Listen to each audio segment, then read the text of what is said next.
და აი ბატონებო, მოგეხსენებათ არიზონას ამბავი fresh oil-ზე გადავასრო და ჩემ წინ იდის ექსტრალიზის ტრაილერით საერთაშორისო სამართლისა და საერთაშორისო ურთიერთობების კურსს დამთავრებული, წარჩინებული სტუდენტი, წარჩინებული პოლიტიკური კარიერით, ამჟამად ამერიკაში მყოფი, წარჩინებული ტრაქერი გიორგი კიკნაძე. მივესალმოთ მას მეგობრებო და უსურვოთ მშვიდობიანი გზა არკანზასამდე და იმის იქითაც კიდე.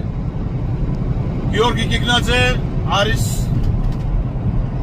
გამოჩენილი ქართველი ტრაქერი და მფრობელი ამერიკის ჰაივეების, რომელიც დუაიტ დევიდ ეიზენჰაუერმა ააშენა ჩვენთვის.